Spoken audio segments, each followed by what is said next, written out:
Hi Mike, Hannah here. I thought we could go over some things you just performed in a workout to improve your exercise movements. So let's get started by working on the push-up.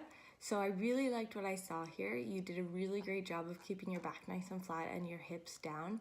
One thing I would have liked to see a bit more of is your arms straightening out all the way at your top position. So when you go up, make sure those elbows are nice and straight before you go for your next push-up. One constraint that I thought might have affected your movement in this case was the environment. Actually, you were in a very constrained space and you were around a lot of people, so maybe this may have affected how fast you were going. And one thing I would add for you, since these push-ups seem so easy, is a staggered arm position. So one hand high up near your shoulder and the other one down by your ribs, and then alternating that however many times the exercise leader suggests. To make it a little bit more of a challenge for you, I thought these were a bit too easy for you. So the next exercise I want to look at is when you're using the VersaClimber.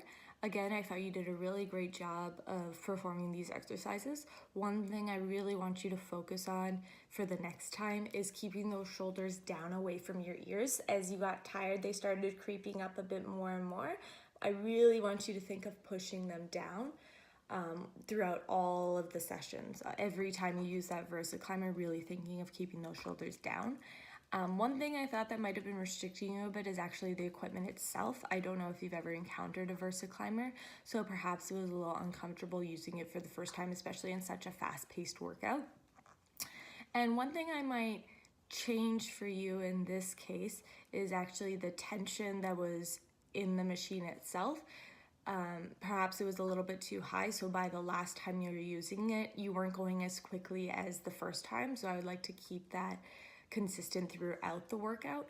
Perhaps the tension in the machine was a bit too much, so by the end you just couldn't keep up the pace that you were before, and maybe that's why your shoulders were creeping up.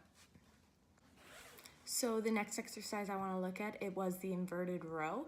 Again, you're doing a great job throughout this whole workout. One thing I would have liked to see in this exercise was actually keeping those hips up away from the ground. The further you got into the 30 seconds, the more those hips started to drop, and that's commonly seen. That's okay. Just really think of driving those hips towards the ceiling throughout the whole movement. Something I thought that might have been constricting you, you did mention you had a massive headache during this exercise, so I saw that you slowed down by the end of it, and that is a personal constraint. That it does happen, that's okay. Sometimes it happens that way. I hope your head's feeling better. One thing I would have changed for you in this exercise was actually keeping those feet a bit wider, giving yourself a bigger base of support. You could focus more on pushing those heels into the ground and keeping those hips up in the air. The next exercise we're going to look at was the one arm press. So this is when you had the weight in one hand and you were laying down and pushing up towards the ceiling. I actually really liked what I saw here. I don't think I would have changed anything for yourself. Your shoulders were nice and they were down and back. Your arm was continuing the motion fluidly, and I wouldn't have changed anything. Keep up the good work on that one. One thing that I thought could have been restricting you in this movement was actually the RPE. So when they said that you had to be working at an 8, 9, or a 10, I noticed that from one arm to the next, you weren't keeping even, which is fine. The only thing is that you really want to try and have even workouts on both sides of the body so that you're not providing any injuries. One specific thing I might change for this exercise is actually the weight you were using. So maybe something a little lighter so that you could keep up that RPE to an 8 or 9 whilst performing the exercise evenly between both arms. All right, the last exercise I want to go over with you is the one arm bent over row. Again, great job on this exercise. The only thing I would say that you might need to improve on is don't let that shoulder drop down too far when it's coming down straight. You let it drop a little far, which was twisting your upper body only ever so slightly. So I would really try and keep those shoulders pinched behind you. Think of putting those shoulder blades together.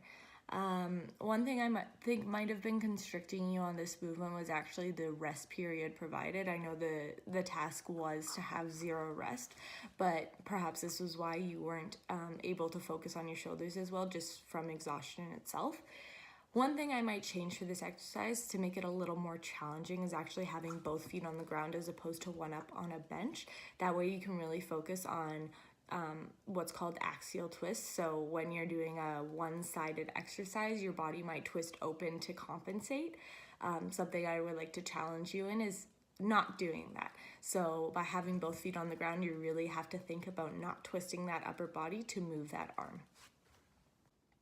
Hopefully all of that is helpful for the next time you perform this workout. Again, you did a really great job. Nothing too serious to worry about in terms of your movement. You have very good movement quality. Just those little things I mentioned. And good luck on the next time you perform this workout.